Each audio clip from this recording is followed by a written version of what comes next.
Man, so we back, man. It's been a minute. Last time we got together, we were meeting after you recorded.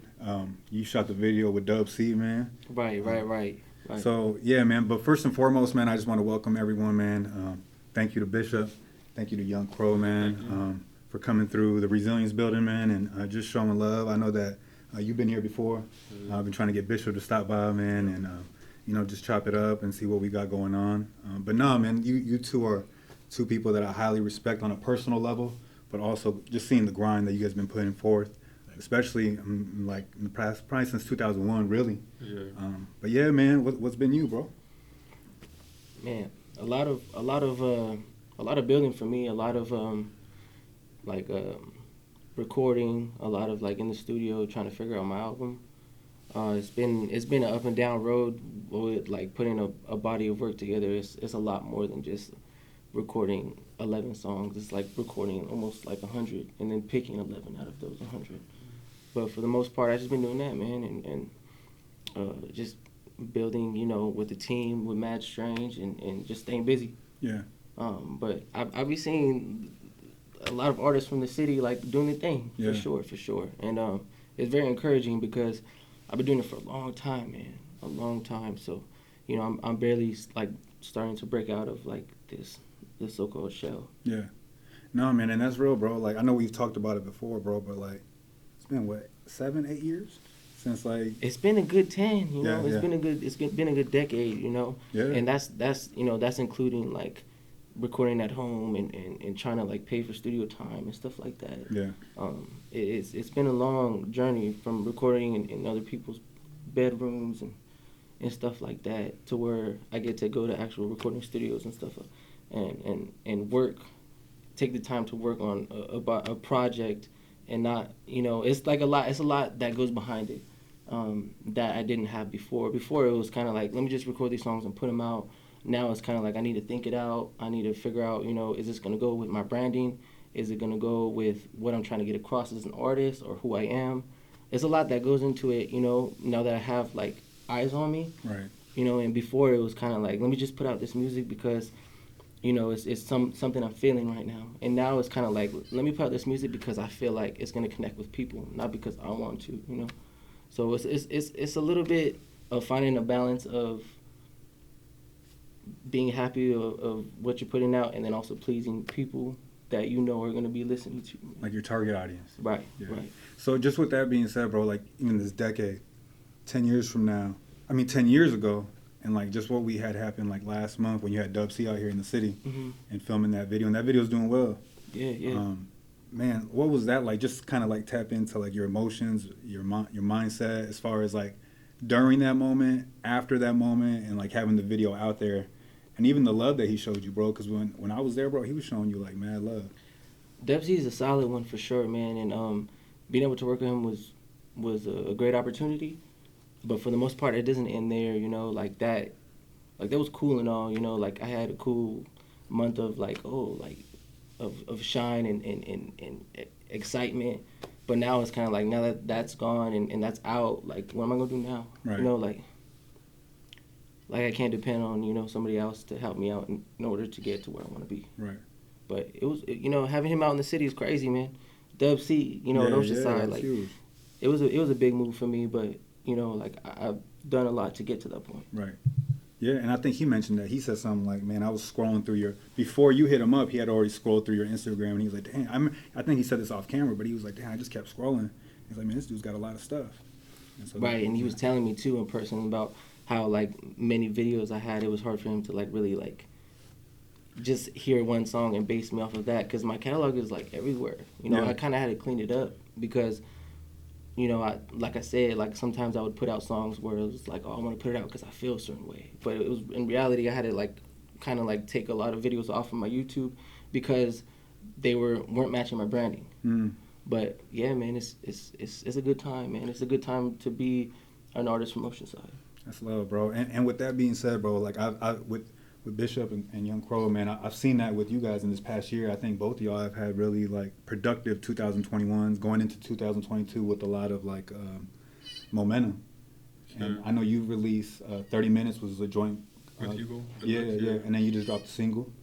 recently. But can you talk a little bit about that progress too, bro? And like as far as like how you went from like, okay, I'm doing music and I'm releasing here and there, but now it seems like you're doing shows consistently, you're releasing projects consistently. Yeah, I did shows with Hugo. That was pretty dope too. That was my first time really getting to see the crowd and see how they really react to our music, seeing them in person. So that was dope. But now we're just trying to like strategically really put stuff out and put things together. So right now it's just working on songs and working on the content that goes with it, putting it all together. That's what's up, man. And then Bishop, man, you released an album, which is, I've been rocking with it, bro. Thank you. Like I'm really feeling it, man. How was putting that process together, man? The same thing that Dezzy said. Instead of just putting together 11 songs, it was having a collective of songs, in a larger number and picking what I felt was the best. I have files on my phone for days, but it was like, what songs can I put together where it's like, okay, the concept that I'm trying to, put together, the message that I'm trying to get across. And the project I felt like was the best introduction that I could have personally for myself and to not only to the city but for the world to be like, okay, like this is me, this is where I'm coming from, this is what I have to say, this is my story. It's not fabricated, it's me to the fullest. And I took the time to write those lyrics and find those beats and what could I feel that like the branding, basically what Dezzy said. I mean, it does mean a lot. And what audience am I trying to reach out to? Who am I trying to speak to? Who am I speaking to? Who am I telling my story to? I'm telling my story to everybody, but there's those that are going to connect to it more so than others. Because everybody's lifestyle is different and their upbringing is different. But ultimately, there's people that have gone through the same things that I have, or similar at least. And I really wanted to get my story out there and to be heard. I feel like so, and it's an outlet for me too. At the same time, the writing process definitely. If I'm going through anything or whatever, I feel like if I could tell it in a story sense, or even if I'm just saying what's going through my mind at the time, I jot it down. I feel better. I feel like I have a different perspective on it now. I feel like I can handle it in a different way too. Right. So yeah, that was the biggest process I would say in putting that project out. Definitely. And with that being said, man, the target audience, though, I think a lot of it too, man. Like both of y'all are well known in the city, outside of music. You know what I mean? Just period. You guys have people know who both of you are outside of music. And can you talk a little bit about like as far as like your upbringing, growing up here in the city, and a little bit about who you are and like some of the challenges you had to get to before you got to where you're at now. Oh man, I don't know. You want to start off on that, Carl, or you want me to? I feel like all of us have like a similar. If you grew up on Oceanside, I feel like all of us have similar upbringing. We all go to the same middle schools. We end up going to the same high school, so we all kind of around the same thing. But if you really grow up in that environment too, you have a little more struggles than other people. But that also makes you want to strive for better. And that's what we do through music too. Just tell our stories. And like you said, whoever relates to it. And there's a lot of people that do, and that they feel it. So that's what makes them even tap in the first place and really connect with us. Yeah, I think in one of your lyrics, though, you say something about, like, if you drive down my street, you're going to see a bunch of candlelight visuals or something like that, right? It's like 3 streets. Yeah. 3 streets, you see candlelights on each one of them. On each corner. And I think both of you guys tap into that, and it makes also who you are as far as, like, because I feel like you guys are critical thinkers. Yeah. Like, personally. Yeah, like, I know you guys, I know you read, you know what I mean? You guys think things through. And I know you think before you move. That's just who you guys are personally, but, like, knowing how many people you've lost in your life, and I think it comes off in the music, and so there's a specific audience, right? But it's like everything you're saying is genuine because you lived it. Yeah. Yeah, and whether it's the losses or the success or the pain or just the experience in life as a whole, no matter what it is, no matter what aspect it's coming from, we try and put that into our music, not to kind of like create a picture of like, oh, like, I don't know how to word it, but we're not trying to paint this like picture of, oh, everybody's going through it, you know what I mean? But we just want to relate, and we want people to hear and just know that we go through similar things, we go through similar things, and we lose people, and we've gone starving. We haven't had money. We've had to, scratch just to get out of, scratch and fight just to get out of the hole that we're in. And at times, personally, I didn't feel like, I didn't know if there was going to be a next day, or I felt like I was cornered, or, I felt like my tunnel was closing and I didn't know where to go, and that's one thing that, I try and show. And I feel like if there's anybody that's coming up through the same struggle and they hear that, they'll know that there's hope, and to keep faith, and that there's gonna be a better day coming. And I try and show that through my actions as well. So, the music is one thing, it's what I've been through, but also too, like, if you look at, I try and be a good role model, I guess, in a sense, and move in a positive manner, and show that, there's a better way. You can go through that, you could do what you did, do your dirt, but there's a better way. There's always a better way. But it's ultimately up to them, the actions that they do. So yeah, that's the way I feel about it. But yeah, growing up, and yeah. And I think the actions is a big thing too, man, because we talk about this all the time, like consistency. I know you've heard me, we've had those conversations too. Like, people say they want to do music, but then it's like, do you really want to do? Do you really want to do music? Yeah. Like, you'll know by like the quantity of music that's being produced and the quality, right? Yeah. So I think I'm proud of both of y'all, man, this year to really see that, because I've heard y'all say that, like personally, but then to see it and then see the lifestyles that you guys are, because people are they're more likely to follow what we do versus what we say. You know what I mean? And people are watching, and the amount of quantity, like you said, bro, I'm doing 100 songs to get to 11. Like, just watching like how much work you have put in over the past, like, I've known you on maybe like 8 years, so like what I've seen in the past 8 years, the amount of quality, like the quality and quantity of work that you've done. But like, when do you know when you tap into that, as far as like, all right, I'm gonna do this for real, and this is like, I'm gonna go full in? Man, for me, like, I knew it early, and I feel like that kind of like helped me like get to where I'm at right now, because like I started when I was in like middle school going into high school. So like I had already had my mind set on what I wanted to do. I never had like a backup plan. Like, I never had like a job to fall back on, or nothing like that. I just went full throttle. And to tell you the truth, like, finding like other individuals that have the same idea and dreams as you, and goals, is the most important, because it's been a long road to get here. But like, when you have people around you that are pushing you, it's like there's nothing better than that.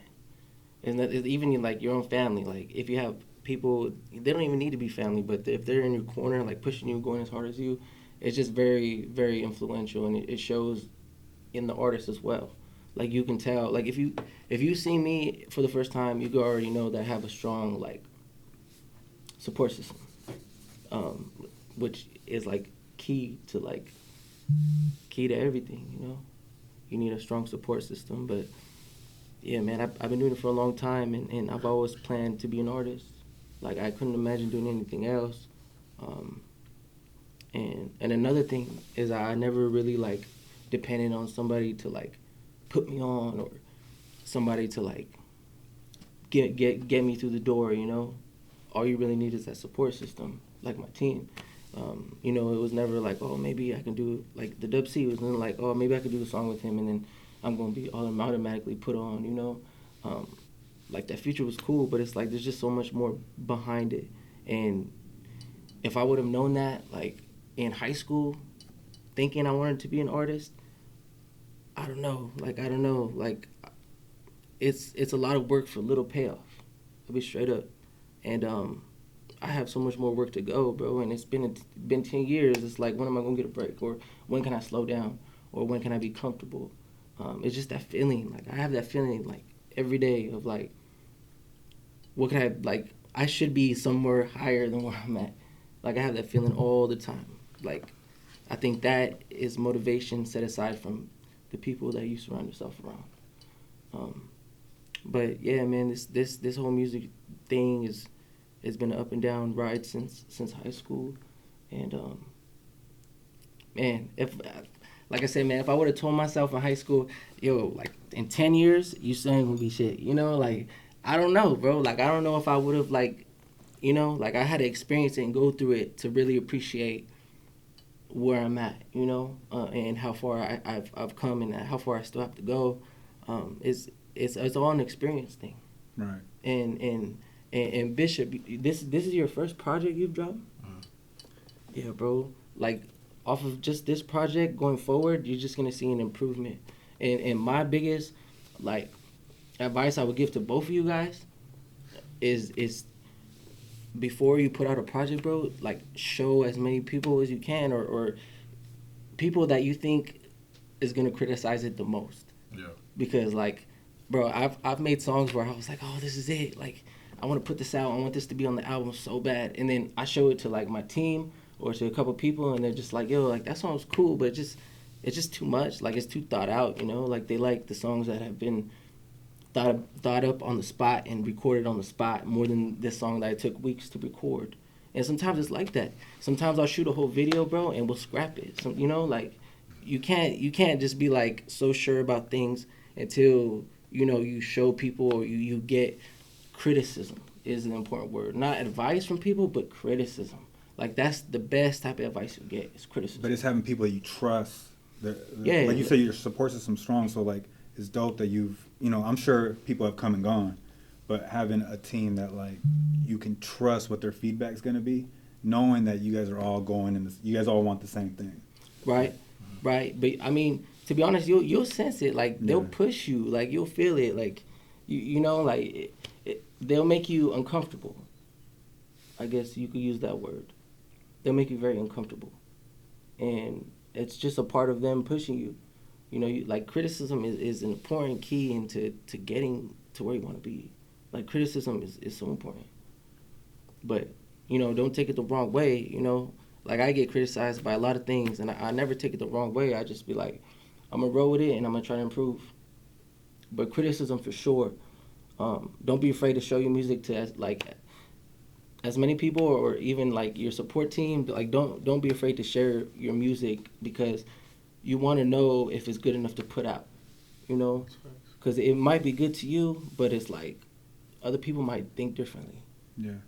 And that's like 99% of the time with my music, bro. Like, that's why I record so much. It's because, like, I want to have options to show my team. You know, I don't want to just be like, oh, I recorded this song. You know, I kind of want to be like, I recorded these 5 songs. You tell me what you like, and if you don't like any of them, then I'll just keep going. It's like that, for sure. What do you think about that, bro? I think that's good advice that he said, because I never really thought about it like that. So I'll probably put that to use too in my next projects. One thing I love, man, seeing, like, because you both of y'all, man, y'all be posting a lot, you know, and just seeing how much, like, in the past couple of years, even the content has changed. Like, now when I see your posts, it's like you're in the studio. Yeah, I try to keep music related all the time. Because I think a lot of what you told me maybe a year ago was like, man, now I'm really going to do music now. Yeah. Like, before I was kind of just doing it, messing with it, but I'm like, now I'm going to see where this takes me. Yeah. And I think because of that, the shows have come, and, like, you're just trying to improve on your craft. This is a craft that you're into. But no, man, I think that's huge. But how do you deal with, though, like, as far as, like, you being where you're at now, in the beginning, or even now, like, when people are, like, people you don't know are criticizing you, like, when you actually create a piece of art and then you get that feedback, like, how do you deal with that? I'll tell you straight up, just being from Oceanside, like, when outsiders comment some bullshit about, like, random shit about whatever they're not agreeing with in either a music video or a song, to me it's just like, you know, you don't really know what it's about over here. You know, you're not really, like, familiar with, like, what I'm surrounded in. So it's like, to me, I just roll it off. But when the people from the city are kind of, like, criticizing me for what I'm doing, it's kind of like, you know, it kind of hits me, like, a little bit. To be honest with you, you know, not many things bug me, but for the most part, it's kind of like criticism from, like, people from the city. It hits differently, because, like, you know, I'm the same as you. I'm just trying to get somewhere, you know. Like, I'm working hard just as much as somebody that's going to a 9 to 5. You know, I'm just doing my part. My career, my job is more in the public's eye, you know? Like, I'm working just as hard as somebody else, like, waking up early and clocking in. So, for me, I take criticism like I said, man, I take it and I run with it, and there's only so much you can say or put out or show people to really convince them of who you are. So, like I feel like I do a good job at representing myself. So people that don't agree with you, it's kind of like that's on them, at that point. How have you handled that, man, with your project? Like you putting something out? With anything that I do, I love criticism. When I was younger, it kind of would hit me a little harder, and I would take it a little bit more personal. But over the years, whether it's constructive or whether it's just criticism, I'm so used to people just talking out the side of their neck. It's a part of life. But especially with this music thing, when I do it, if there's any type of hate coming my way, I just tell myself, go harder. Mm-hmm. How could I better myself? What could I apply to my style to still remain myself, but still just go harder and be where I need to be. That's one thing I always tell myself. If I feel like I'm not doing something right, or I feel like I'm not doing something that's gonna get me where I need to be, like these people ain't gonna be paying my bills. This shit don't affect my credit score. What they think. Why? You know what I mean? Like, it's cool. Like, all right, yeah, I hear it. It's one thing, one ear and out the other. But like, what's it really gonna have as far as an effect on me in the end? Like, there's constructive criticism from my team, of course. Like from the supporting team. They always I feel like the support team that I have, we have a similar vision, and I'm not surrounded by a bunch of people with no ambition. I'm not surrounded by a bunch of people that don't want to get somewhere, that are consecutively doing the same thing over and over with no results at the end of the day. They hustle, they get their money, they do what they're supposed to do, and they put in the work ethic.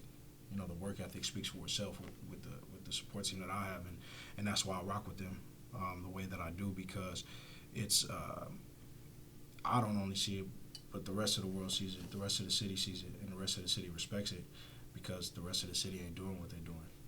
You know what I'm saying? They put the city on for a reason, and everybody knows who they are. So at the end of the day, the end result is that they're, getting to a place that they want to be at because they work so hard to do it. So I need to do the same thing. I need to go harder. If they give me advice on things that I could do better, I know that I should listen to it, because they are, not only just like financially successful with what they're doing, but they have been killing it thus far. And I know that I can apply that to what I'm doing as well. And when I say go harder, it's not just like hustling, but it's just like, okay, like, put more thought into what I'm doing. I know I could do it physically. I know what I can do physically, but mentally, what can I do emotionally? How can I alter little things to where it's like I need to get to where I need to be and be not only a better person, but just a better artist, better, a better songwriter, all around things that I could do to better my style, or just, just in general, just, better what I'm doing to get to where I need to be, to where I want to be. So that's kind of the way that I feel about it. I love criticism, honestly. What inspires you right now, bro? Because obviously, you've had to deal with a lot of struggles. Yeah. Like, and I feel like, man, one thing that like I love to see, not just like the work that you've been, producing, but like just the progress as a man. Yeah. You know what I mean? Like, what inspires you to like overcome what you've overcome and push forward, not to be back in those same situations? It's been a lot of life changes, personal changes. The things that I've done personally, one thing that I wanted to do, in general, it wasn't just like a, New Year's resolution or anything. It was that I wanted to strengthen my mental. I felt like my mental wasn't as strong as I wanted it to be. Physically, I know what I can do, like I said before. I know I could go work out in the gym for a few months and get to where I need to be, get to where I want to be, the weight that I want to be at. But what am I doing mentally? Where am I at emotionally? How stable am I? And I feel like all those tie in together, even spiritually. I feel like all of those tying together, and the stronger you are, I feel like the stronger I am with one, all of them kind of fall into place. And that's one thing that I wanted to do. I wanted to better myself, and I felt like ultimately that would, pay off for other things in my life, like with my son. I feel like my relationship with my son would be better, being a better role model for my son, because I'm working on myself. So if I'm just sitting out here drinking a 40 every day, not caring about the results of my actions, you know, I could go fight somebody. I could go, you know what I'm saying? I could go pick up something and go do this or that or whatever. But what's that gonna do? What's that gonna do to my son? Like, how is it gonna look in the eyes of my son to where he looks at me and it's just like, okay, like, what is my dad doing? You know, so I wanted to be a better person for the people around me, and it paid off in different ways, not only for my relationship with the people close to me, but with myself as well. You know, and I feel like in turn, had I not made those decisions, you know, like the sobriety, I've been blessed with the strength to do these things, to have the motivation to do the sobriety thing, you know, completely sober. At times I get stressed out and it's a mental battle, you know, and I feel like I need to get better at that. Even, you know, almost 90 days sober, I'm like, I need to get better. I need to get farther. What else could I do? What else could I apply to my life to where I can become a better person, not only for myself, but for the people around me? And I feel like that tied into the project as well, because had I kept drinking and kept partying and kept doing the same thing that I was doing, being careless with my life, you know, and in all different aspects of my life, I was being super careless. I wouldn't have put out the project. It would have been pushed. It would have, okay, I'll do it another time. I need a few more songs. Like, I'll do it another time. You know, instead of the support team telling me, hey, you know, this is how you do DistroKid. This is how you do Spotify for artists. This is how you do this and that. They educated me, you know, and that tied into the criticism as well. So, you know, a lot of it, a lot of the personal changes I made, you know, were for myself. But like I said, I feel like it tied into the, you know, the overall success that I'm going to have, because I still feel like I don't do enough. You know, I don't feel like I do anything. I wake up and I feel like I just need to go harder. Every day I wake up, I'm just, what can I do? What can I do to you know, better my lifestyle? How can I apply myself to my life to where I'm going to be in a better position than I was yesterday? You know, what can I do? That's what I'm always asking myself. What can I do? What can I do? If I need to read a book, if I need to go on a run, I need to better my cardio, I need to go do different things. And like I said, a lot of that clears my mental as well. But in the same sense, it helps, you know, my physical. So just trying to better myself as a person. And it affects everybody around you too. Yeah. So. Man, what about you, bro? Because I know that we had conversations, but even in your lyrics, you talk about, like, not trying to be in a position where you're ever busted again, where it's like you're writing your mom, or you got to have these conversations, you know, from county or whatever, and then going in and saying, okay, I'm going to pursue this. But you had to make certain lifestyle changes, you know, for some of the stuff that you've been able to accomplish in the past year. Like, what inspires you? I think it's like what Bishop said. It's pretty much just replacing your old bad habits with better habits. And you just got to keep doing that consistently. And like you said, it's a battle every day, you know. Sometimes you want to just go back to take the easy route and do certain things to ease your mind or whatever, but you got to use that energy to put into something productive. Like you said, whether that's make a song, exercise, do whatever. So, yeah, I always wanted better, you know, so I'm on the same tip too, trying to just better myself, and always, not just musically. Yeah. And I think all that does go together too at the end of the day. And how do you feel like that's made, like, an impact in your life this year, man? Because, like, just some of the moves you made, like, how's the quality of life, and even, like, your grind, how has that helped your grind this past year?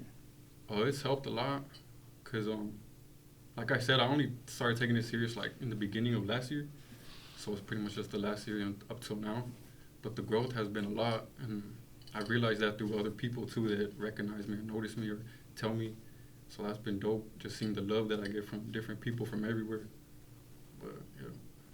That's huge, man. I think you said something key, bro, like, in regards to the music. Like, you create songs, and then your team will say, okay, does this fit who we're trying to reach? And I think both of you guys have said that. Like, how do you find your target audience, man? Because I think that's one of the key things for, like, content creators, but, like, people who are doing music. Like, who's your target audience? Who you're trying to talk to? Like, how did you develop that over time? Like, you know, for the most part, a lot of like the internet has empowered people to reach like far places, and along with that, it gives you analytics and your stats, and you could just everything. Almost all these social media platforms give you insight on who's viewing you and who's giving you your streams and who's the ones that are putting the money in your pocket. So, you know, at the end of the day, like, depending on how far you take it, you know, the music turns into a business, and you get to see pretty much where you could be doing pop-ups at, where you could be doing shows at, where you could be selling merch at, and you know, you get a better insight when you're more tapped into your fan base, and you know who's listening, you know who's watching. It's a little bit easier to cater to those people when you know exactly who you're supplying, you know, with the music. But yeah, no, for the most part, like um,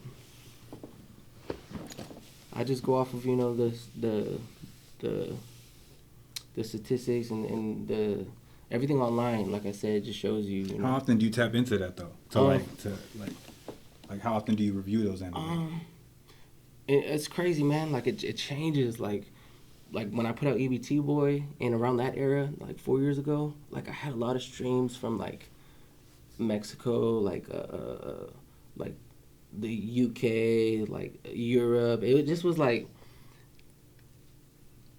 a change now. Like the music I'm putting out now, the artists I've evolved into, like I don't really get those streams in those particular areas anymore. It's like it's changed more to like almost like California, like more US of a fan base. And I don't know, man. I just try to adapt, and I've been, like I said, man, I've been doing it for so long that like I almost had to like constantly evolve.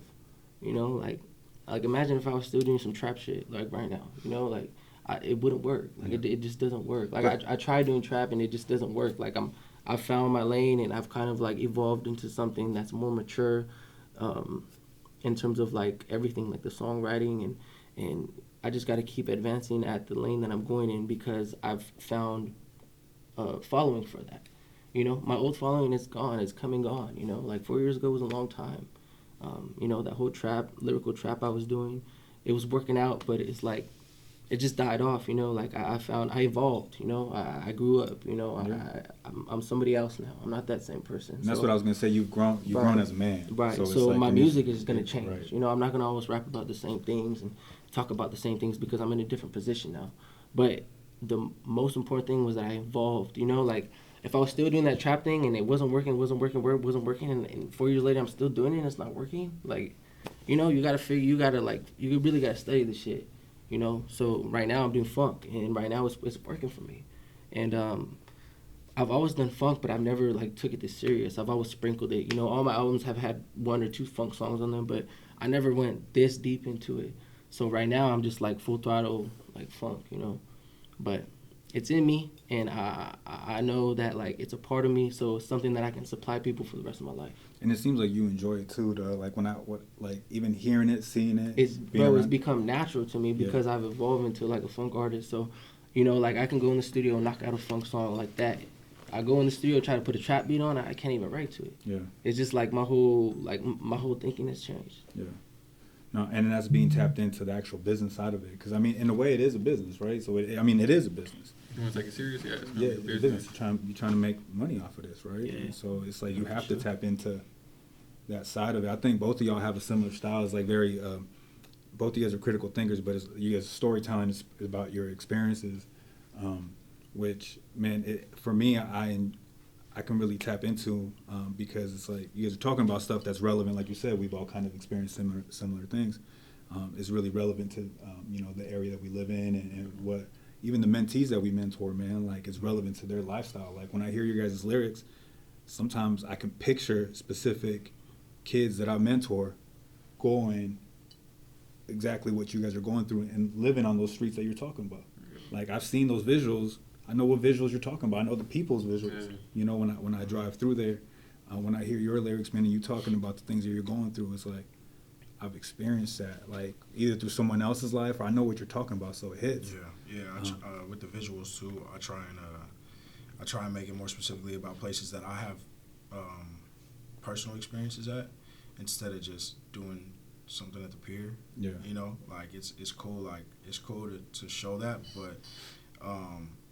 You know, the visuals that I have and the places that I decide to do them at, I feel like it's places that have like events, personal events for me have happened there. Right. And that is one thing that means a lot to me, is that I want to show not only my story but in the places that I went through these things. You know, because I feel like I don't know, it just makes it authentic on my end to where it's like it's really something that I went through. You know, like it's not. Like I said, it's not fabricated at all. But yeah, it's and like you said earlier with the target audience, I'm trying to figure it out myself, honestly. You know, on the business aspect of things, you know, because I'm barely getting numbers back to where from the project to where I'm trying to figure it out too on the business aspect of things too. But I know who I want. Like I feel like ultimately, if anybody does hear my music and they relate to it, then I appreciate that and I love that, because I want them to feel like it's a kind of an outlet to where if they're going through something specifically that I said, that they can listen to my music. You know, if at any point, God forbid that they go through the things that I talk about in Brother the Struggle or whatever song it is, or Cradle to the Grave, where probation just raided their house, now they out, where issues with their baby mama, God forbid that anybody go through any of that, because I don't want anybody to have to struggle like that, or sleeping in your car, or having to steal for food just to eat, just so that way you're not starving. Like, I don't want nobody to have to go through that. But if you do, and that gets you through the day to where like it clears your head, that's the target audience that I want. I want people to hear it that relate to what I went through, And I try to switch it up to where like it's like, all right, this is what I went through, this is the sad part. This is the sometimes, like in Menace Society, it's kind of a different perspective where like I'm kind of boastful on the negative things that I did, to where it's just a different perspective from a different time frame, a different mind frame that I had, because there were times that I was very regretful about things that I did. There were times that I didn't regret any of it, and I just woke up and I was just like, I just want to go destroy shit and just do shit for no reason, or I'm drinking E&J, so I just want to go like for no reason, just because I'm drunk. You know what I mean? Like it was different times, but the maturity kind of helped with all that over time. I'm 26 now, so of course I have a different mind frame than I did when I was 18 or 16 or whatever the case might have been. So as you should, and I think like with the Fireside Project and the projects that you had like 4 or 5 years ago and to where you're at now, Can You Handle the Funk and In the Funk, right? What's going to be dropping. Yeah. Like the growth is there because you've grown as a man. Having like Bishop and Young Crow here, man, can you share a little bit about like the processes that you went through as far as like growing your platform, booking shows, tapping into analytics, growing your social media, and even like finding engineers and the right producers to get songs, to the point now that like you have, someone like Dubsy, Lil Rob hitting you up and saying like, man, I see the quality of work. Like how did you do that as far as like what was your blueprint or your like journey to get to that point that you can share with them, man? Man, it was a whole lot of like, I guess you would say, I wouldn't say I ever took a L, because it was like more so like learning experience, but it was a whole lot of like, there was a whole lot of losses, and then it's like a whole financial losses, emotional, like yeah, well, I mean all around, like if your song doesn't do good, like you feel down, like as like emotionally you feel down, not just like, oh shit, I just spent this much money on the video, 2 racks, whatever, the video did shit, like, excuse me, the video didn't do good. Not only are your pockets low, but also your self-esteem is low. So it's kind of like building that ego up and regrouping with your team and figuring out, okay, like, what are we going to do? Like, there's been times where, like, my music, like, there was a period where, like, I was doing so bad. Like, my string, like, EBT Boy was, like, a really big hype for me to where it just went, like, EBT Boy, and then it just went down, down, down, down, down, down. And now it's going back up. It's not exactly at, like, the EBT Boy level yet, but I'll tell you, man, like, it was a couple years of just being down, Like, I never quit. All streams, YouTube, yeah, like, everything. the streams were low, the views were low, my ideas were bad. Like, bro, like, I was going through it. And, the team kept me, like, my eyes, on what my ultimate goal was. But for the most part, I wish we had a blueprint. I wish we had somebody that told us, you're going to do this, and then this is going to lead you to do this, and then this is going to lead you to do this. getting the Dezzy feature, bro, or the Little Rob feature, the Sugar Free feature, bro, it's just like I never knew I was gonna get those until it happened. It was a lot of like being an opportunist. It was a lot of like just like grinding, bro, because like I just always kept my opportunities open. It was like if there's something going on in LA I need to be at, I'm gonna drop everything. I'm gonna be there. Like it was that, like, you know, like this is my job. Like I'm willing to do anything, whenever. I'm always available, you know, if need be. But it was just like a lot of like just Did you ever want to staying on quit during that call. time? It was Did a you lot want- of staying on call. Like there's times where like, man, like I've met a lot of artists because I was on call. You know, people or the team would hit me up and be like, "Oh shit, like we got invited to go to Snoop's compound to see his music video and chill with him for a little bit." So, you know, what am I gonna do? I'm gonna drop everything and I'm gonna go. You know, like it's just a lot of like trying to get your opportunities aligned by just staying available. But there was, to be honest with you, the blueprint's a little bit everywhere. You know, not I could share a blueprint right now, and it's not gonna apply to him. It's not gonna apply to him. It's not gonna apply to you. You know, like every person, just like your own life is different than mine. You know, your career, or your sound. You know, like the blueprint is just everywhere. Like for me, like 4 years ago, we signed to some company called Empire. They didn't know what to do with me, you know, like there was no blueprint for me. Like I just was everywhere, you know, and I still am a little bit everywhere, but I'm in a comfortable position where I know the type of music I need to be doing, and I know like the people I'm catering to. But before that, bro, there was no blueprint, you know. Until you start putting out music, there's no blueprint, you know. Until you probably get like 3 more projects down, you know, it's not really a blueprint to go off of because you don't know who's listening, you don't know anything, man. You know, you don't know anything for a long time. You know, it took me 10 years to right now to be like, okay, I think I know kind of the blueprint that we went through, but there was really no structure, you know. For the most part, the best structure that you can have, like I said, is criticism and, man, just consistency. You know, those are the 2 most important things because it's not a blueprint for us, bro. Like, in Oceanside, there's not a blueprint. Like, I wish I could say, you know, we were in LA and there's all these other artists that have made it. We could just tap in and they'll put us on. Like it like even if I reached out to these LA artists, they're not gonna like support us because we're not them, you know. So like I've always felt that. I've always felt like going to LA or even going to San Diego, like they don't treat us like the same, you know. Like the only people that are gonna support you is your own, you know. So as far as the blueprint, bro, like I said, man, just being an opportunist. You know, being an opportunist and depending on how serious you guys want to take it, just go full throttle, man. Like I never had a backup plan, you know. I just like felt that this is what I need to do, so I'm gonna just keep going as hard as I can, and most importantly, you know, the people around me are pushing me as well. So once you get the support system and the music pumping, things start coming. You start seeing where things are being played at or who's supporting you and who's not supporting you. You get to see that through experience. There really is no blueprint. You know, it's all experience and criticism and consistency.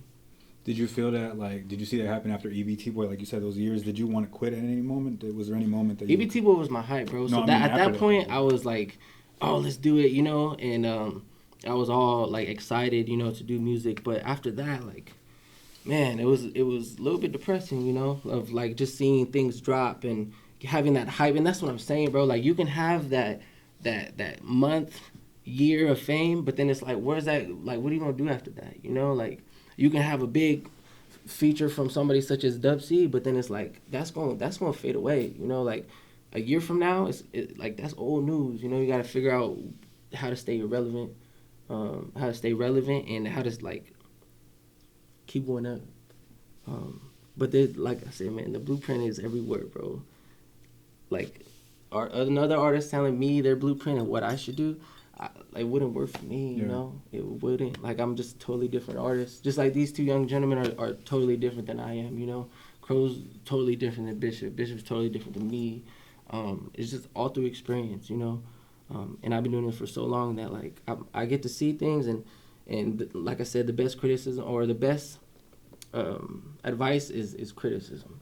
for sure, and consistency, of course. But the criticism, it opens your eyes to like what you like your music and what people don't like and what people do like. Criticism. What was a song, man, that you put out that you thought you were expecting it to hit and it didn't? Everything. That's Every fair. song, man. Every song, bro. Every That's song. dope. Every song. And you know, there's only a handful of songs that hit over that, you know, 6-figure mark, which, you know, is ideal. You know, you want something to do numbers.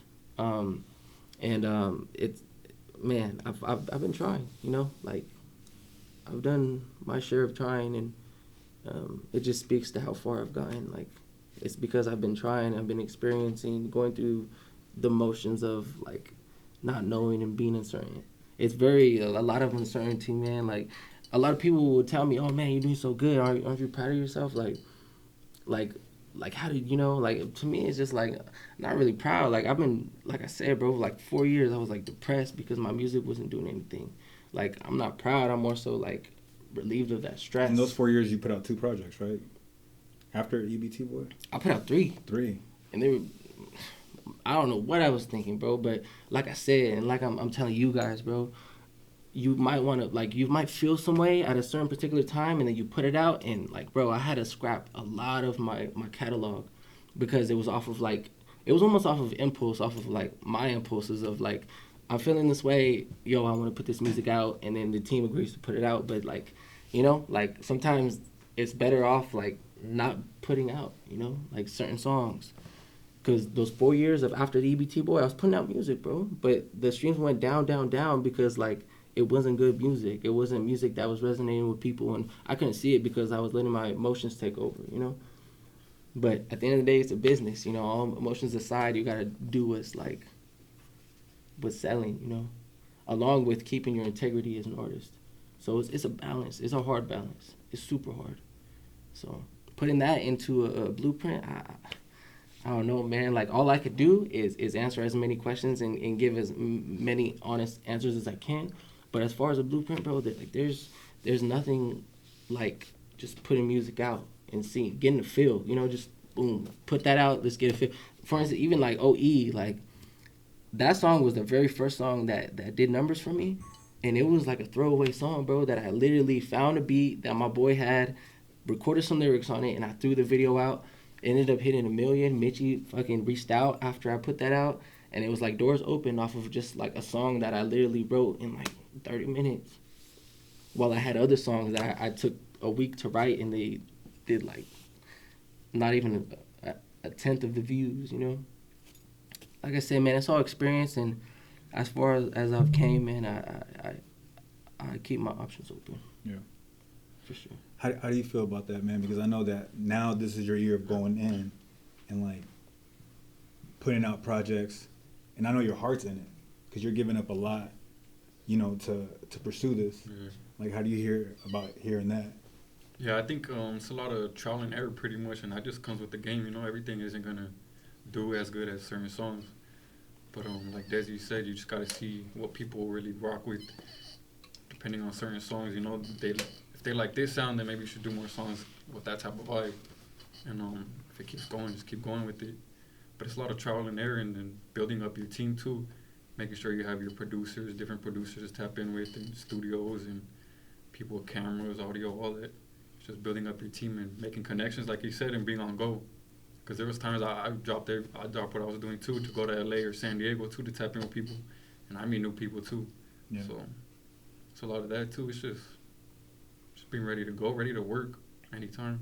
And I think, man, maybe there's not a blueprint, but there's a few things that you said that were key, man. Like consistency, the criticism is one thing that definitely like you stand behind. You know what I mean? Yeah. And I think there's certain keys that I think that apply to everything in life, but obviously it's helped, and it's something that you're learning along the way. I'm sure if I ask you this question 5 years from now, you're gonna add more things to it. Oh yeah, for sure, man. And if you would ask me 5 years prior, I would have been like, I haven't got there yet. You know, I gotta experience it. But man, it's been a crazy ride, man. That's all I can say. It's been crazy. Bishop, man, you got any questions based off of what he said, like as far as like where, you know, you dropped your first project, you're what, like 9 projects or something like that or so. I think around 9, but we scrapped a couple. So. Man, given like as you're entering this space, like, you got any questions based off of like for Dezzy, to develop that platform, or even like dealing with some stuff, like even going into the music production side of it, like how to create a song and market it? Because I think that's two different things that I sometimes it's like you can have a dope song, but what's the branding, the marketing behind the song, the business side of it? It's honestly, like, if I ever have any questions, like I talk to Dezzy, like, I talk to Dezzy and ask him certain questions. If it ever comes up to me, like, on the spot, anytime that I text him, or if I hit him up with music, or anybody in the team too, like, they're pretty honest with me about any question I have or anything that I have as far as music goes. But yeah, I'm kind of experiencing the trial and error thing right now too. I don't know. It's kind of I don't know, the whole blueprint thing. I don't really know how to explain it. I don't feel like there is a blueprint for anybody, but I feel like we're just all kind of figuring it out. I mean, Dezzy paved the way, of course, for us, for the city. It's and he has been doing it, and he's going to continue to do it for the rest of us. And we're going to see it, and I feel like we're going to see his actions too, and kind of try. We try and feed off of it too. I'd be lying to you if I told you that I haven't paid attention to what Dezzy does. That definitely like lit the flame under my ass to get me started. Seeing what Dezzy was doing and seeing how he's done it, and the success is kind of like, I want that. Or not so much the success, like definitely with the success, but I feel like it definitely, the work ethic that he puts into it made me think in one of those instances where I said I have to go harder. Yeah. I want to be heard. I want to be, definitely, I want to be heard more than anything. Of course, that's why I write my music the way I do, or any type of way I do my music. But like I said, the way that I saw Dezzy doing it, I was just like, I want next. That was my thing. I saw what he was doing for a long time, and I paid attention. And I was blessed enough to have my connections too, and be tapped in with the same team, that he has. You're also tapped out. Like, you're tapped into some folks in LA too. Very blessed to have those connections too. My dog Memo, he's the head honcho of Night of the Blackskin. That's the Blackskin himself. It was kind of the right place at the right time with a lot of those, and it really didn't have to do anything with music, to where I just happened to be in LA. I just happened to pull up to LA, and I was, going to South Central, and he's like, "Nah, come to this location." And then when I go to the location, there's, Crook, CNG, Reverie, Bella, Jimmy Humility, and I just walk in the room, and I'm like, "Yo, I didn't expect to walk into this." It didn't have anything to do with music. I didn't even drop anything yet at the time, so I was just kind of like, "Whoa." So I got to meet a lot of those people, even like Little Weirdo and like Dinero, and who else was there? There was so many people there that day, but it was nothing on the business aspect for me. It was just like I was just there kicking it, and I was blessed enough to be able to connect with them, and then like guys like Yellow Hill, that my homie Hit Town. He connected me with Yellow Hill and got me in Yellow Hill's music video for the acting part, and now like I was able to meet these people, and I never send my music to them to where I'm like, "Yo, like, right, can you get us?" Listen, like they follow me, so they hear it, and I don't really like seek any like approval from anybody, I'm gonna do my thing regardless. I don't really care what anybody thinks. I'm gonna do my thing regardless, So, but that's nothing against them. Those are my boys. But it's just kind of like I'm gonna continue to hustle my way, and it's not just gonna be LA. It's not just gonna be San Diego. It's not gonna be the Bay. Like I want everybody to hear Oceanside. I want everybody to hear Oceanside, and they're going to. But it's just a matter of how long is it gonna take? What steps do we have to take to do it as a collective? And I feel like if we all just continue to work as hard as we have, or even harder, like it's gonna happen. Like I don't doubt that in my mind. There's not a doubt in my mind that they're gonna know where Oceanside is. And I think that's the way that it's going to have to happen. You have to have multiple people from the city putting out music and you know, all hitting their target audience. Eventually, their target audiences are going to connect. And like, man, this place from Oceanside, it's like they got Young Crow, they got Bishop, they got Dezzy, you know, and that's how you bring attention to the city. And anyone who's doing well, if everyone's working, it only helps everyone else, because people start tapping into the city, and it's like, man, what other audiences? I mean, what other artists are out there? Yeah, and in a sense, it's funny because I think about the Source Awards. I think it might have been '95 when the whole East and West Coast thing was going on, and Outkast won best new rap group. Right. Everybody was overlooking the South. Now, like, everybody, you know, the South is producing the most music. Like, what's really going on, you know? So it's like, I'm not saying that also, you know what I mean, like that we're gonna be on Atlanta's level at all, but we're gonna be heard. Right. It's just how are we gonna do it? You know, what's the game plan? You know, how are we gonna make that happen? So I just feel like it's gonna happen, and I you know, it's more than just faith and hope. Like I really believe that we have the talent in the city to make it happen. Whether it's music, whether it's clothing, whether it's the videographers that we have, you know, that also that play a part in telling the story of Oceanside, because that has a lot to do with it too. I feel like as a collective though, it's gonna take a lot of work from everybody, you know, and like I said, Dezzy's already 10 steps, 20 steps, 100 steps ahead of everybody else, so now we just playing catch up. You know? But I think you guys are tapped into those videographers too, you know what I mean? Because I've seen you guys on different projects with them as well, and I know you've done stuff a little weirdo. Yeah, that's important. Yeah, so it's like, but so that means people are paying attention because you guys have those connections and you guys are building it, but it's through the consistency. Yeah. You know, people want to link up with people that are working. Yeah. You know, Definitely. Yeah, that's off top. marketing though, bro. I want to stick on that because I think that's huge. I think that's a big part of it. Like, how much do you invest, like per project or per album financially, on marketing? Because I think you could be the dopest rapper, but if that doesn't get out to nobody, doesn't. I think that's what I need to get better at too, is my marketing for sure. Yeah, marketing is like the most important part of like making it into a career, and making it into a business. For sure, you want to get a team that, you know, knows what they're doing. Yeah. But marketing, it'll take you a long way, man. You know, funny story is, I think I said this maybe in our previous podcast, but the team, they made a TikTok for me, and that's a part of marketing. You know, and me, I didn't see it like that. You know, I didn't even like the app.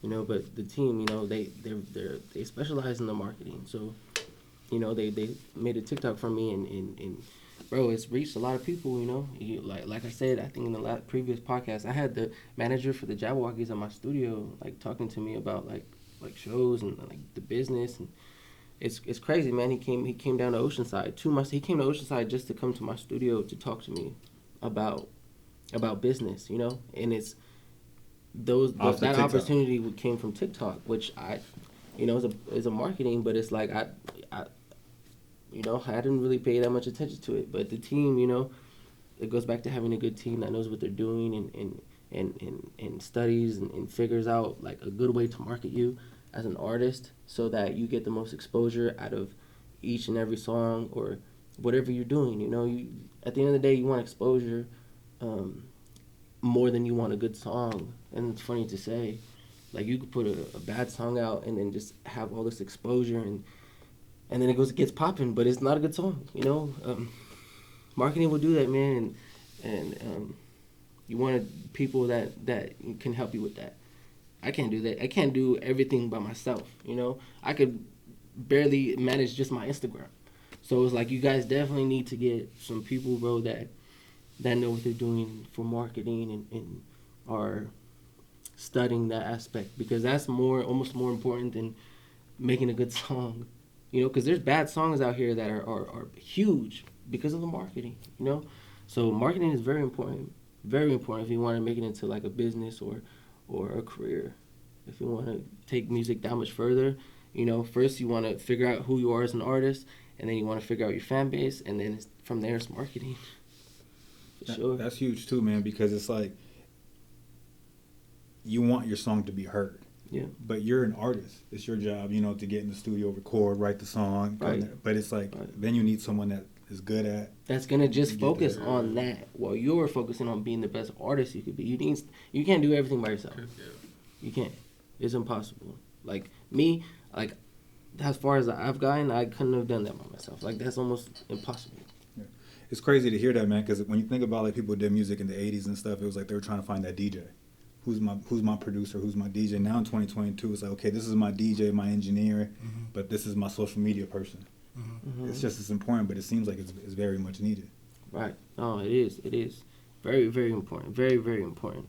Especially like if you're trying to reach, far places, man. Like it's crazy, like what the internet could do for you, with marketing. It's like it's crazy, man. You can like make a whole career out of like the right marketing. Yeah. And I think have you felt that like some like working with some videographers and that you might be doing, because I've seen you do videos that are not related to your music, but they're for other brands or whatever. Have you seen people tap into who you are based off of that? What do you mean, like for clothing? Yeah. Yeah. I think because the clothing brands that have tapped in, I think they both have similar stories, so I feel like that's why they tap in the first place. But what was your question again?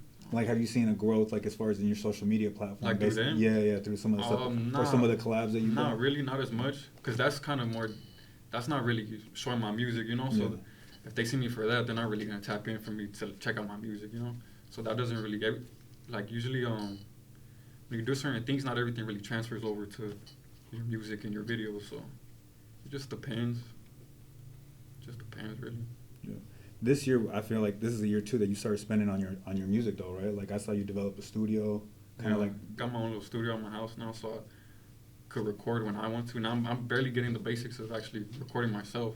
I'm still in the learning process, but I was on the phone with Skip today, and he was trying to show me how to save the songs and send it out and all that, because I didn't know how to do it. Yeah. But it's a learning process. But I still got my studios out here when I really want to get a song down like professionally, so I have that too. Right now I'm just making rough drafts at my house, and when I'm ready to finalize it, I'll hit the studio, have a producer really mix it and master it and all that. I think that's important, man, when you start spending your own money. Yeah. You know what I mean? Because then it becomes real. I think you take it serious. Yeah, because then it's serious. like, bro, for this shit, put all money in. Serious, bro, serious. Especially like you gotta consider not just like on the production of the song, but also maybe even the marketing, but also like the music video and the production of like your image. It costs a lot, Just for one song is a lot of money. Yeah. So budgeting, especially if you're like an artist that is independent, like we don't have a lot of money, like you definitely have to like try to figure out some things are done off of no budget, like I've shot videos, off of no budget, and it's like it's just all about what you do with what you have. Yeah, That's facts. for sure. But yeah, man, you said you're recording yourself right now? Yeah, I'm starting to learn how to record myself, but I have my setup in my garage. Yeah, that's the best way to do it, man. That's the best way to do it. I was doing like that for a long time before I started going to studios, and back like I think it was like 6 years ago, I recorded the Soul Food project at like, usually what they tell you is to record projects all in one studio, but there was a project Soul Food, I think it was like 6 years ago. I recorded at so many different studios that like when I heard back the album, like you could tell, I can tell like the songs were recorded at different places, it didn't sound like unison the whole album. But from there, I was still jumping studio to studio, and then the team, man, they helped me out a lot, we got to build our own studio, and then now it's like I'm back to recording myself again, but it's more like contained, like I have the right equipment, and for the most part, bro, when you record by yourself, it's like you get to be real genuine. Like there's not an engineer that's gonna be like, you're gonna be a little bit like, you're not gonna hold yourself back because you have somebody else in the room, So recording yourself, you get to find out a lot about like what your capabilities, like what you're able to do. But bro, recording yourself, man, is the best way to do it. And to just pump out volume, bro, volume. To just keep pumping shit out, bro, and then just choose the best songs, bro. Show a couple people, and find the best ones. And then what I do is I record myself, and then I send my recordings out to get mixed by somebody else, mastered. But recording yourself, bro, you get to find out a lot about yourself, and experience or experimenting. Sorry. Before I started like singing on a lot of my funk songs, I was doing that by myself in the studio. Like, oh, let me try to harmonize this way, you know, because I didn't feel like there's another male in the room. I'm not gonna fucking sing. You know what I'm saying? Yeah. Like when I'm in the studio by myself, bro, I be singing my ass off. And it's like, bro, like you have so much time now that you could record yourself that you could really experiment and figure out like your sound, Try bro. different beats on different. You could really know, figure out melodies, like a all that. lot recording yourself. And Bishop, where are you recording at? I have a few different spots that I do it. The beginning, like Brother the Struggle, Me Time, a lot of the early songs that I did, they were recorded in L.A. By my homie Conscience. So Conscience actually, he's man, that man's a genius with all of it. So the mixing, the mastering, the recording process, you know, he goes to school for it. He did a lot of that himself. So he kind of taught me the ropes on a lot of it, but he did a lot of it for me too, you know, as kind of me like getting into it. And now down here, I've kind of found, you know, a local spot. My homie that I grew up with, Everett, Cut It Up Carter. He has a studio at his pad. He does all of it too, and you know, he's helping me out a lot with it too. So I'm actually like, I have more time now. It's like I don't gotta go to LA and sit in the commute, you know, and like worry about when I'm coming home. I can go down the street and, you know, kick it at his pad all day. We go through beats. We make, you know, he'll make a beat and then, you know, or you know, just however the process is. That's kind of, and I mean, I'm comfortable wherever I'm at. I feel like, you know, I just gotta find the right pitch, the right tone. Most of the time I go to the studio with my songs already ready. Like I sit there and I write. I can sit there and write a song. You know, if we make a beat together, Cradle to the Grave, I think we did it like, we spent more time making a beat than I did writing the song. I think I wrote the song I wrote Cradle in 15 minutes. So I just, you know, I started with the chorus. I already had it made in my head, like, okay, we're doing like a West Coast song. You know, I haven't sang on any of my beats. I'm gonna do something, you know, that I feel like would be like a West Coast feel. So that's what I did. And then, you know, I wrote the lyrics. I wanted it to be a shorter song so that way, you know, people could actually vibe with it. And that was what we did. I just did chorus, 2 verses, and then laid it down. You know, and I'm experimenting with a lot of stuff too, doing dubs, doing ad-libs, like a lot of that stuff. Like I don't really, I'm just experimenting with a lot of stuff musically. To where like, what can I add? How could I change my flows and make it sound more natural? How could I do a lot of this? I've been writing for years, but it's kind of like the recording process of it. Like it's different when I write it, and then I actually go in and record it. You know, if it doesn't sound as good as I want it to, you know, if I listen to it and there's like things in it that I don't like, I'll just not even release it. You'll never hear it ever. But, you know, if I feel like it's somewhat good enough to be released, then, you know, I'll you know, send it out to a few people, see how it gets, you know, that criticism that we were talking about. And then I'll just go from there. The process kind of varies, but, I mean, I'll sit there and, you know, just write verses, just like, you know, not even to a beat. I'll sit there and just whatever's going through my head at the time or whatever I feel like I'm going through that needs to be written down, I'll just write it. Somewhat for practice, somewhat just to clear my head. You know, because that's why I feel like I do it. I feel like it's really just an outlet for me. And it helps a lot for me. So, you know, more so than just be trying to, you know, get a song and just put it out, I sit there and I practice, you know. So, try and better myself with it, I guess. So, yeah, I don't know. That's my process for it. That's dope, man. And I think for both of y'all, man, like I said starting off, like I'm proud of both of y'all for like the progress you guys made as men. Thank you. Appreciate it. You know, and I know when you came home last time, you were like, I ain't going back. Yeah, I don't know. You know, and I know you got off paperwork recently. October. You got off paperwork recently, and if I'm proud of like, man, seeing that, and you guys stepping into the music thing, like I wish nothing but success. Thank you. You know, but also knowing that I knew your names, like I knew who you guys were before the music. Like I said, you guys have, you know, people know who you guys are in the city, not just in the city, but like, you know, in the county, locally, or in the region. And now you guys are out here making a name for yourselves, like from the work that you're doing, because you guys have full-time jobs, working full-time jobs, and then, you know, recording at night and pushing through, and you guys have these responsibilities, and there's a lot of people that follow you. And like you guys said, like, I'm gonna let my actions do the talking.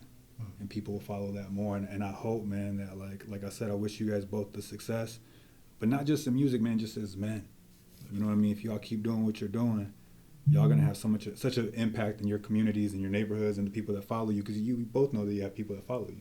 Yeah, I feel like when you, especially doing the music too, and when people follow you, you really do have to grow, because if you don't, you'll kind of set a bad example for people. And it's not like I talk about just like good stuff in my music. Like, I know what I talk about, but kind of show both sides of it. You know, we talk about the stuff we did and what we're going through. We also talk about where we want to go and what we're trying to do at the same time. So I think that shows kids and everybody else too that if they are doing that stuff, there's still a way out. You know, they can still grow from that. Yeah. So it's just giving an example. Man, like I said, the actions, you know, the progress that I see in you guys as men. And, you know, I know people are watching. And I know there's probably people watching. I know that, you know, there's probably, you know, people in the system that are hoping that you guys fail or just waiting for you guys to revert back. Yeah. But you got a lot of people supporting you, man. You got, you know, wisdom here through experiences that you guys can tap into. And there's other people in the city and the people that you guys are connected to that you guys can tap into. And I think that's the most important thing, that you can't do it alone. I think that's something that you said, man. You can't do it alone. Yeah, you know, can't. You need a team, man, and surround yourself with people that want to champion your dreams, want to champion what you guys are doing, and that want to support you guys, and are willing to give you that criticism, and you guys will accept because you know it's coming out of love, you know. And you know, I was sharing a story, you know, about Dezzy not too long ago, at the MadStrange store. How we were talking, like when I first met Dezzy, like, you know, he used to help the MadStrange brand. Like he would have a camera. And he'd be taking pictures. Like he used to come out to, like, we had a thing with the after school programs. Like in 2013, 14, we put a soccer game on between the kids from Libby and the East Side, and we played against Center Street at the Boys and Girls Club. It was like a soccer game. It was like middle school kids, you know. So no one was like, it was just middle school kids. Yeah. And Dezzy was out there, man. He filmed it. I was out there filming, bro. He filmed it. I was out there filming. And this was like in 2013, I think. Yeah. And MadStrange provided the jerseys. Yeah. For all the programs, right? And so like the Libby Lake kids had Libby Lake shirts, Eastside kids had Balderrama, and the Crown Heights kids had like Crown Heights. And Dezzy was out there with the camera, bro.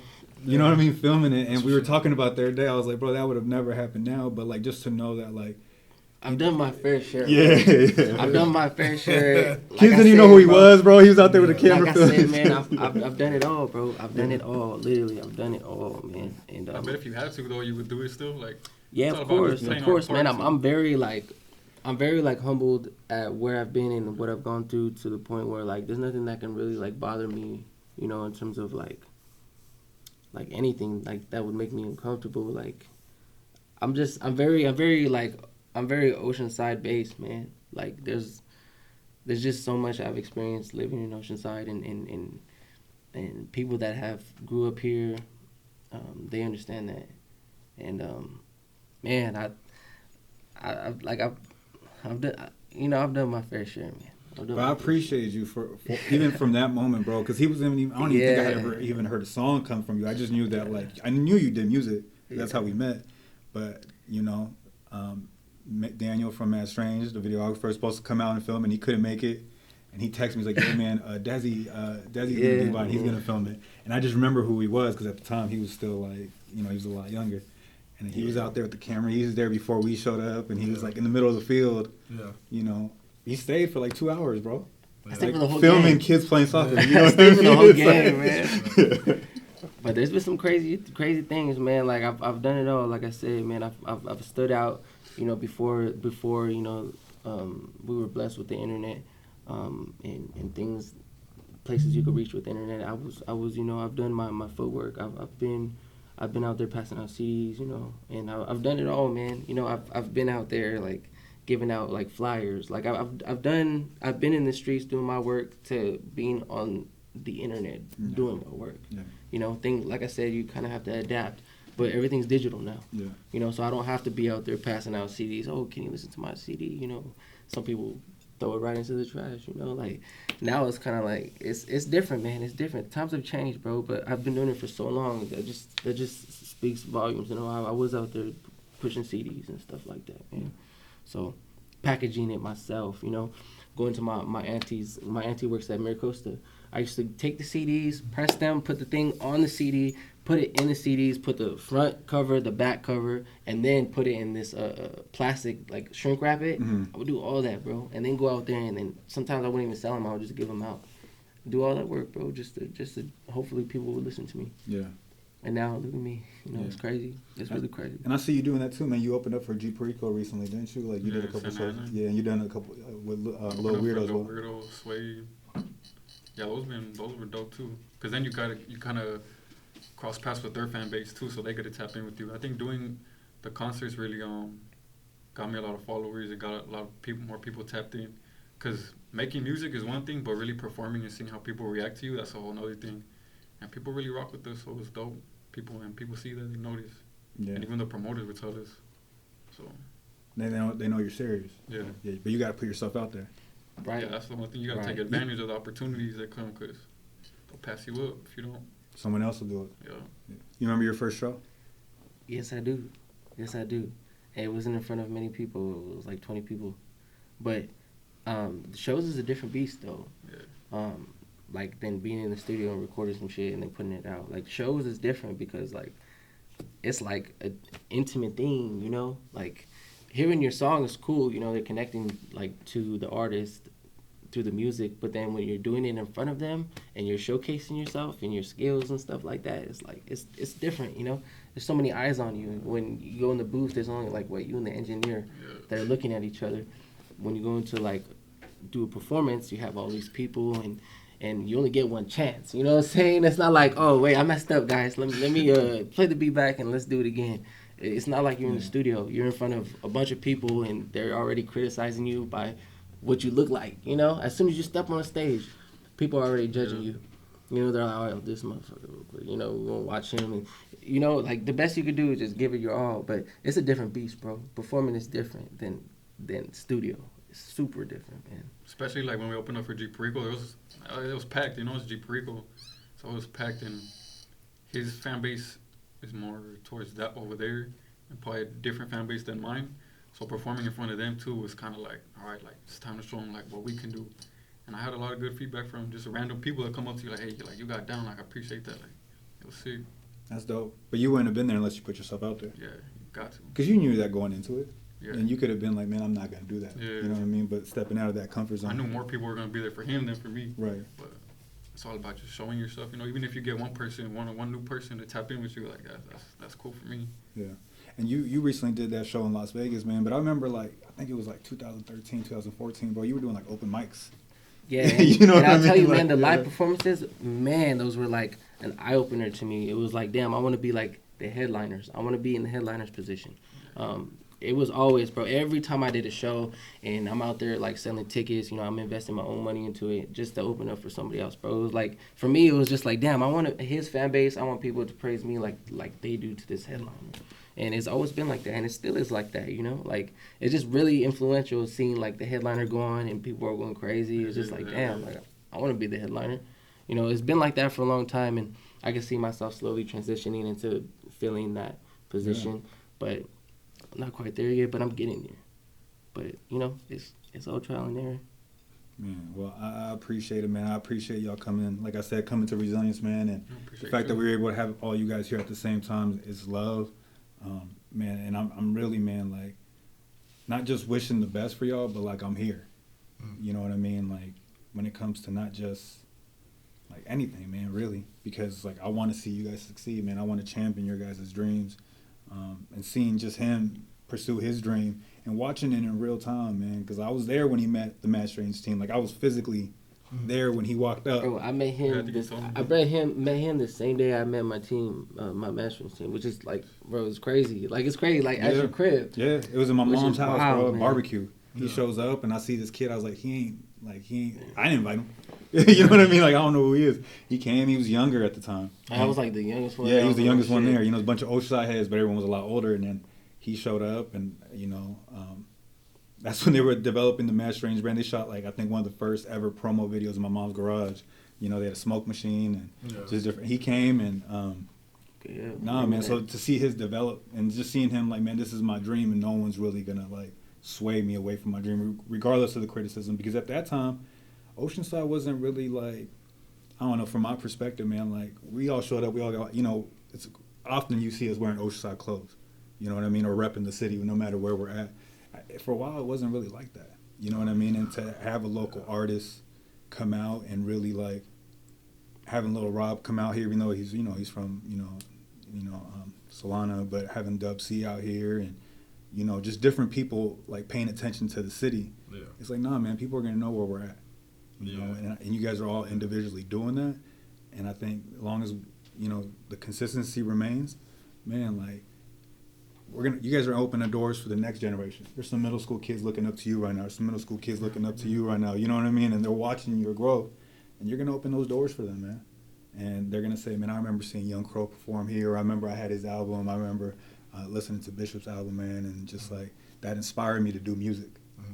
And, you know, 10 years from now, like, Oceanside will be recognized, you know, hopefully the same way that, you know, some areas in San Diego or some areas in Los Angeles is. You know what I mean? Y'all gonna do that. You know, and, man, I always, you know, I appreciate you, bro. Like, I've seen your growth, but, like, I still appreciate you every time we connect, because it's like, for me, it's inspiring to be around someone that's pursuing their dreams and every day they're walking into it full throttle. Dude. You know, and that's very encouraging, man. And I think the more we all support one another, I think the more we're more likely to make that happen. So, man, I just want to say that, man. I appreciate y'all, man. It's all love. Appreciate you, likewise. Yeah.